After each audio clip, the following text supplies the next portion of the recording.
Hey guys, welcome back to our stylish YouTube channel. Guys, ఈరోజు video దేని గురించి అంటే రీసెంట్గా మనకి ఏపీ ఐసెట్ కౌన్సిలింగ్ డేట్స్ అనేది మనకి ఎక్స్టెండ్ చేశారు గాయ్స్. సో ఎంతవరకు ఎక్స్టెండ్ చేశారు అండ్ కొత్త డేట్స్ ఏంటి, ఎలా రిజిస్ట్రేషన్ చేసుకోవాలి, మనకి ఏ డాక్యుమెంట్స్ రిక్వైర్ అవుతాయి అండ్ నేను ఆల్రెడీ రిజిస్ట్రేషన్ కూడా చేశాను. సో అది ఎలా ప్రాసెస్ ఎలా ఉంటుంది స్టెప్ బై స్టెప్ చెప్తాను. సో ఎక్కడ స్కిప్ చేయకుండా వీడియో అండి గైస్, అప్పుడే మీకు కొత్త డౌట్ ఏమైనా ఉంటే అర్థమవుతుంది, కొత్త డేట్స్ గురించి క్లియర్గా మీకు అర్థమవుతుంది. అండ్ ఇంకా ఏమైనా డౌట్స్ కింద కామెంట్ చేయండి. అది కదా కొంతమంది టీసీ రాలేదు, కొంతమంది సర్టిఫికేట్లు ఇంకా తీసుకోలేదు, అవి ఉంటేనే మనకి కౌన్సిలింగ్ రిజిస్ట్రేషన్ అనేది జరుగుతుంది గైస్. సో అన్ని దృష్టిలో పెట్టుకొని మనకి కౌన్సిలింగ్ బోర్డు అనే వాళ్ళు ఎక్స్టెండ్ చేశారు. ఆ డేట్స్ అన్ని వీడియోలో క్లియర్గా చెప్తాను. సో ఎట్లా స్కిప్ చేయకుండా వీడియో వరకు చూడండి గైస్, అప్పటి పాయింట్ క్లియర్గా అర్థమవుతుంది. అండ్ చాలా మంది మీరు మన వీడియోస్ చూస్తున్నారు కానీ సబ్స్క్రైబ్ అయితే చేయట్లేదు guys. So please subscribe our stylish YouTube channel and పక్కన ఉన్న బెల్ ఐకాన్ ఆన్లో పెట్టుకోండి. అండ్ అప్పుడే నాకు ఒక వ్యూ వస్తుంది, మీకు నేను ఒక వీడియో పెడితే మాత్రం నోటిఫికేషన్ ద్వారా మీకు వస్తున్నా, కొంచెం నాకు సపోర్ట్గా ఉంటుంది. సో ఆపేస్తున్నాను, సో వీడియోకి వెళ్ళిపోదాం. వీటి యొక్క లింక్ డైరెక్ట్ కింద డిస్క్రిప్షన్ ప్రొవైడ్ చేస్తాను. డైరెక్ట్గా మీరు అక్కడికి వెళ్ళినా చెక్ చేయొచ్చు కొత్త డేట్స్ ఏమనేది, లేకుంటే మీరు ఎలా చేసుకోవాలన్నా కానీ అక్కడ నుంచి చెక్ చేసుకోవచ్చు గైస్. మీకు కొత్త డేట్స్ చెప్తాను అనమాట. కొత్త డేట్స్ కొత్త డేట్స్ కంపేర్ చేసినట్టు చెప్తాను. యాజ్ ఇట్ ఈస్ నోటిఫికేషన్ అయితే 25th రిలీజ్ అయిపోయింది అండ్ 26 నుంచి మనం రిజిస్ట్రేషన్ అనేది చేసుకోవచ్చు. బట్ దాని ప్రకారం ఏంటంటే మనం 1వ తారీఖు లోపే మనం రిజిస్ట్రేషన్ చేసుకోవాలి, 1 తర్వాత మన రిజిస్ట్రేషన్ ఉండదు. సో ఎవరైతే టీసీ లేకుండా ఉన్నారో వాళ్ళందరూ ఇంకా చాయిస్ అంటే ఇంకా మనకి లేదనమాట. ఇప్పుడు రిజిస్ట్రేషన్ అయితేనే మనం సెకండ్ కౌన్సిలింగ్ అప్లై చేయాలనుకుంటుంది గైస్.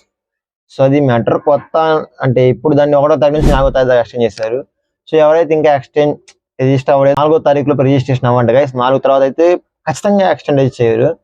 సో బెస్ట్ ఏంటంటే మీరు ఈ లోపు తర్వాత సర్టిఫికేట్ వెరిఫికేషన్ అనేది మనకి 5వ తారీఖు దాకా ఉంది గైస్. 5వ తారీఖులో మనం వెరిఫికేషన్ కూడా చేయాలి. 5వ తారీఖు నుంచి మన తర్వాత ఉండదు. అండ్ మీకు ఎవరైనా special category persons like NCC sports persons ఉంటే మాత్రం వాళ్ళకి 2వ తారీఖే, ఓన్లీ 2వ తారీఖులో అయితే మనకి విజయవాడలో ఉన్న ఆంధ్ర కాలేజ్ దగ్గరికి వెళ్ళి మనం డైరెక్ట్గా వెరిఫికేషన్ చేయాల్సి ఉంటుంది. రిమైనింగ్ వాళ్ళకి ఏంటంటే ఆన్లైన్ చేస్తే సరిపోతుంది. అండ్ వెబ్ ఆప్షన్స్ ఇంతకుముందు మనకు 4వ తారీఖు ఉంది గైస్, 4 నుంచి 8 దాకా అనుకుంటాం మేబీ. ఇప్పుడు 6 నుంచి 9 దాకా పెంచారు, అది కూడా మీరు గుర్తుపెట్టుకోవచ్చు. ఒకవేళ మనం వెబ్ ఆప్షన్స్ పెట్టేసాం అనుకోకుండా ఏ కాలేజ్ పెట్టేసాం, తర్వాత మనకు వేరే కాలేజ్ నచ్చింది ఆ కాలేజ్ పెట్టాలనుకుంటే ఏంటంటే అప్పుడు మనం ఓన్లీ 10వ తారీఖు మాత్రమే మనం మళ్ళీ రిజిస్టర్ లాగిన్ అయ్యి మన వెబ్ ఆప్షన్స్ చేంజ్ చేసుకోవచ్చు గైస్. తెచ్చుకోలేము. సో అది కూడా మీరు గుర్తుపెట్టుకోండి. అలాట్మెంట్ అంతమంది 10వ తారీఖు సీట్ అలాట్మెంట్ ఉంది గైస్. ఇప్పుడు 12వ తారీఖు దాన్ని ఎక్స్టెండ్ చేశారు. సో మనకి ఏ కాలేజ్ సీట్ వస్తుంది అనేది 12వ తారీఖు తెలుస్తుంది మనకి. 13 నుంచి 16 అంటే ఈ 3 రోజుల గ్యాప్ లో మనం ఏంటంటే మనకి అంటే సీట్ అలాట్మెంట్ చేస్తారు కదా, ఏ కాలేజ్ మనకి సీట్ అలాట్మెంట్ వచ్చిందో మన సర్టిఫికేట్స్ అన్ని తీసుకెళ్ళి అక్కడ మనం రిపోర్ట్ చేయాల్సి ఉంటుంది గైస్. అప్పుడే మనకి కాలేజ్లో సీట్ వస్తుంది, లేకపోతే మాత్రం సీట్ రాదు. సో మీకు ఒకవేళ కాలేజ్లో సీట్ వచ్చినా కానీ ఈ 16వ తారీఖు లోపు మనం కాలేజ్కి వెళ్ళలేకపోతే మాత్రం సీట్ క్యాన్సిల్ అయిపోతుంది అండ్ సెకండ్ కౌన్సిలింగ్ ఆ సీట్ వేరే వాళ్ళకి వెళ్ళిపోతుంది గైస్. అండ్ 13వ తారీఖు నుంచి క్లాస్ స్టార్ట్ అయితే 17వ తారీఖు ఎవరైతే 15వ తారీఖు మళ్ళీ వాళ్ళు అప్లోడ్ చేస్తారు అన్నమాట డేటా. ఓకే, అమ్మాయి మా కాలేజ్కి వచ్చింది, మాకు సీట్ ఇచ్చేసాం. ఒకవేళ రాకపోతే మాత్రం రాలేదని సెకండ్ కౌన్సిలింగ్ ఆ సీట్ ఎంటర్ చేస్తారు. సో మనం సెకండ్ కౌన్సిలింగ్ లో మళ్ళీ పెట్టుకోవాల్సి ఉంటుంది గైస్. సో ఇదన్నమాట ప్రాసెస్. కొత్త డేట్స్ అనేవి మీకు డిస్క్రిప్షన్ లో లింక్ ప్రొవైడ్ చేస్తాను, అప్పటి నుంచి మీరు క్లియర్ గా చెక్ చేయొచ్చు. అండ్ ఆ నుంచి మీరు రిజిస్ట్రేషన్ చేసుకోవచ్చు. అండ్ దీని ఫీజు ఎలా ఉంటుందని టోటల్ డీటెయిల్స్ అని ఒక వీడియో చేసాం, మళ్ళీ ఈ వీడియో చెప్పాలనుకోవట్లేదు. ఆ వీడియో లింక్ కూడా డిస్క్రిప్షన్ ప్రొవైడ్ చేస్తాను, అప్పుడు మీరు చెక్ చేయొచ్చు. అండ్ ఇంకా తర్వాత ఏంటంటే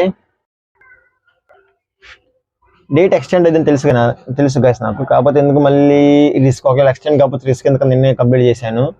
సో నేను ఇచ్చిన డాక్యుమెంట్స్ ఏంటి అంటే అక్కడ పీసీ ప్రొవిజన్ సర్టిఫికేట్ ఇచ్చాను అండ్ ఫస్ట్ సెమ్ నుంచి 6th సెమ్ దాకా ఉన్న సర్టిఫికేట్స్ అన్ని ఇచ్చాను. దాంతోపాటు క్యాస్ట్, ఇన్కమ్ ఇవి ఇచ్చాను అనమాట. And degree hall ticket number, ICET hall ticket number ఇవి ఇస్తే సరిపోతుంది, వాళ్ళు రిజిస్ట్రేషన్ చేస్తారు. అండ్ SC STకి అయితే మాత్రం 600, రిమైనింగ్ కేటగిరీస్ వారికి అయితే మాత్రం 1200 ఉంది ఫీజు అనేది.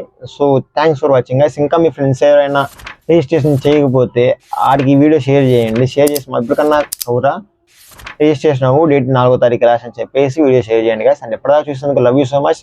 Thanks for watching. By by now.